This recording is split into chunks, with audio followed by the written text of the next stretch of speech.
किसान और डेयरी का विकास मोदी जी के नेतृत्व में। धन्यवाद सभापति महोदय। मैं अपनी बात की शुरुआत हमारे राष्ट्रपिता महात्मा गांधी जी के एक जीवंत कथन से करना चाहती हूँ, जो आज भी सार्थक है। किसी राष्ट्र की महानता और उसकी नैतिक उन्नति का अंदाज़ा हम वहाँ के पशुओं के साथ होने वाले व्यवहार से लगा सकते हैं। भारत की अर्थव्यवस्था के लगभग 70 से 80% आबादी पशुपालन और कृषि पर निर्भर करती है। केंद्रीय बजट 24-25 में पशुपालन एवं मत्स्य पालन में लगभग 7,138 करोड़ के बजट का प्रावधान रखा गया है, जिसमें पशुधन स्वास्थ्य एवं रोग नियंत्रण कार्यक्रम के लिए 24-25 में 2,465 करोड़ आवंटित किए गए। इसका उद्देश्य तो पशु चिकित्सा और स्वास्थ्य लाभ के लिए है, मगर 23 में कृषि संबंधी स्थायी समिति ने बताया कि बिहार और पश्चिम बंगाल में खुरपका और मुंहपका रोग के खिलाफ टीकाकरण के पहले दौर में कोई टीकाकरण नहीं हुआ। इसी तरह बिहार, राजस्थान, तमिलनाडु, अंडमान निकोबार, लक्षद्वीप और पांडुचेरी में ब्रुसेला के खिलाफ कोई टीकाकरण नहीं हुआ, जिसका मूल कारण मानव संसाधन की कमी है। इसी प्रकार 21-22 में भारत में मवेशियों में गांठदार त्वचा रोग का प्रकोप हुआ। इसके कारण बहुत सारे हमारे मवेशी मारे गए। विभाग की शारीरिक टीकाकरण लक्ष्यों को पूरा करने के लिए राज्यों और केंद्र शासित प्रदेशों के साथ अनुवर्ती कार्रवाई करनी चाहिए और टीकाकरण के लिए पर्याप्त जनशक्ति की भर्ती और प्रशिक्षण के लिए कदम उठाने चाहिए।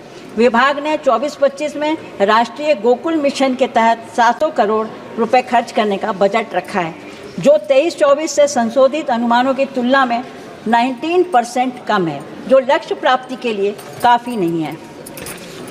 भारतीय गोवंश के विकास के लिए असिस्टेड रिप्रोडक्टिव टेक्नोलॉजी का विकास एवं उपयोग देश के हर राज्य में किया जाना चाहिए। वर्तमान में यह मध्य प्रदेश, उत्तर प्रदेश और उत्तराखंड में ही है। यही एम्ब्रियो ट्रांसफ़र टेक्नोलॉजी और मल्टीपल ओवल्यूशन ट्रांसफ़र टेक्नोलॉजी का विकास एवं प्रसार हो। ये भारतीय गोवंश की नस्ल सुधार करने की उसमें गति मिलेगी। जिस प्रकार ब्राज़ील में भारतीय गिर गाय की मिल्किंग क्षमता 40 से 50 लीटर कर ली गई है और भारत में अब तक नहीं हुई है। इन विट्रो फर्टिलाइजेशन का अधिक से अधिक उपयोग होना चाहिए व सेक्स सॉर्टेड सीमेन लैब्स को विकसित होना चाहिए। ड्वार्फ गोवंश पुंगनर आंध्र प्रदेश, वेंचूर केरला और कोसाली छत्तीसगढ़, जो कि विलुप्ति के कगार पर हैं, जिनका संरक्षण आवश्यक है। इस संदर्भ में बजट में कोई विशिष्ट प्रावधान नहीं है। देश में पशु चिकित्सालयों की स्थिति कुछ बेहतर नहीं है। ऐसे समस्त पशु चिकित्सालयों का उन्नयन, चिकित्सकों की नियुक्ति के साथ साथ पर्याप्त दवाइयाँ और संसाधन को लेकर सरकार को गंभीरता से ध्यान देने की आवश्यकता है। भारत का वैश्विक दूध उत्पादन 25% का हिस्सा है। 16-17 में और 22-23 के बीच भारत का दूध उत्पादन 5.7% की वार्षिक दर से बढ़ा। हालांकि दूध उत्पादन में साल दर साल वृद्धि 18-19 में 6.4 तक हुई, इससे घट करके 22-23 में 3.8 हो गई, जिससे प्रतीत होता है कि पशु आहार की गुणवत्ता और उत्पादन क्षमता में कमी आई। इस पर सरकार को विशेष ध्यान देना चाहिए।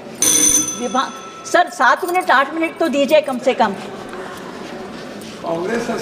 इस पर सरकार को विशेष ध्यान देने की आवश्यकता है। विभाग के आंकड़ों के अनुसार 23-24 में भारत ने 13,261 करोड़ के पशुधन उत्पादों का आयात किया, जिसमें लगभग आधा एनिमल फोडर और फीड का था।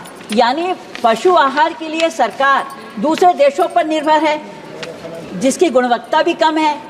आत्मनिर्भर भारत, विश्व गुरु कहलाने वाला भारत दूसरे देशों से पशु आहार ले रहा है, ये आश्चर्यजनक बात है। सरकार को चाहिए कि पशुपालकों को सही दर से उचित गुणवत्ता का पशु आहार, चारा और दाना उपलब्ध कराना जाना चाहिए, जिसकी पूर्ति में वो अभी असमर्थ है। पशुपालन और मत्स्य पालन में जहां करोड़ के बजट का प्रावधान है, लेकिन कहीं भी यह बताने की कोशिश नहीं है कि छत्तीसगढ़ ही नहीं बल्कि पूरे देश में सड़कों पर घूमने वाले मवेशी पशु के लिए किसानों खेती खलिहान को नुकसान पहुंचा रहे पशुओं के लिए कोई प्रावधान है, ऐसा दिखता नहीं है।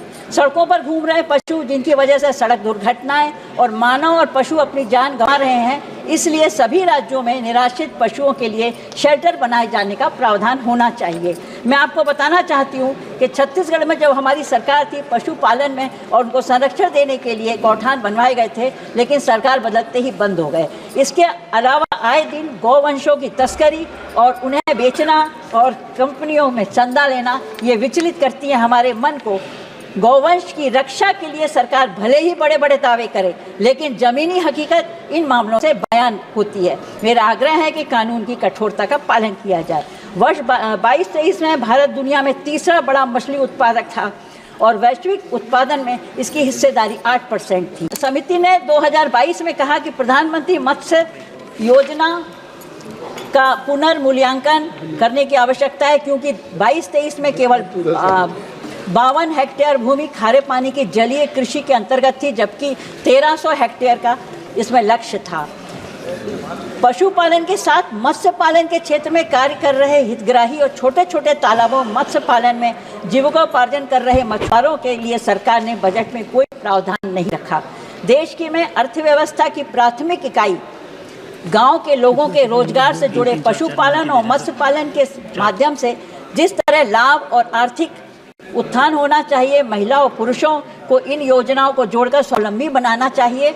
इस दिशा में अधिकांश क्षेत्रों में यह नगण्य के बराबर है। और अंत में मैं एक बात कहना चाहूँगी, छत्तीसगढ़ की कोरबा लोकसभा क्षेत्र अंतर्गत जीवनदायिनी मिनी माता हसदेव बांगो बांध व उनके पानी से विद्युत संयंत्रों की सांस तो चल रही है।